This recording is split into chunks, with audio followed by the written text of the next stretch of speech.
राधे राधे सांग माने आशा करछि समस्ते बहुत भल थे आ भगवान को कल्याण पाई सबू खुशी आ समृद्धि थे।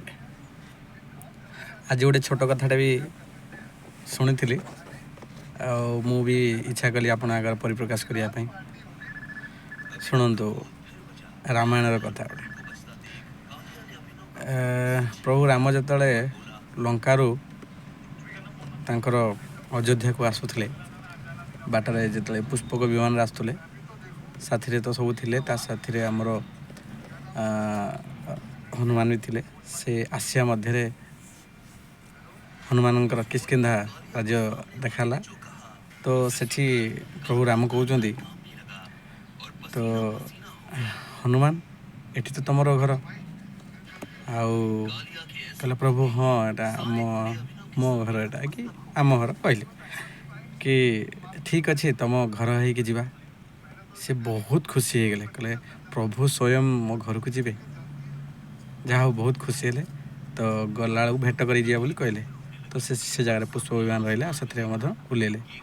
आउ अंजनी माँ देखी बहुत खुशी गले आ खुशी हेले खुशी कहे कि कहले जा हो ए पुओ पाई मु बहुत बड़ गर्व कर कारण कि बापा माँ पुओ को जन्म कर आशा कर चारिधाम जाए से तो स्वयं भगवान को नहीं आसले मो घर आते खुशी हेबी आठू आउ सब हनुमान से कहानी कहले जो सीता माँ प्रति बीती से रावण धन सब कथर कहले कहला तो सेठू ये कहले अंजनी माँ कहले हनुमान कहले एते कौन प्रभु को हैरान कलु जे तू गोटे पाद रखी था पाताल गोटे पाद रावण ये तो नाश हो जाता तो सीता माँ को नहीं आस एत कष्ट करा कहीं पड़ता राम कहीं कष्ट कले सेठू हसी करी कहले लक्ष्मण कहले हाँ एति कर दे था तो सेठू माँ अंजनी कहते कहले तुम जाच जो मो लाला छोटे थिला हनुमान तो से मारुति तो सी पलाए एपट सेपट तो से ये उच्च स्थान जा ठिया खोजे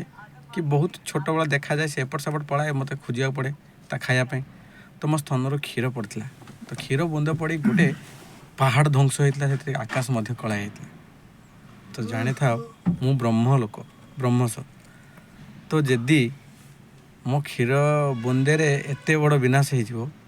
तो जानी था ये मारुति मोर क्षीर पीला ता शरीर केते महान शक्ति नथिबो को तो यहाँ बढ़िया कथा मु भी शुणिली बोली भाविली आपण मानू शेयर करी कथाटी तो राधे राधे जय जगन्नाथ आप केमती लगे जनइबे आप।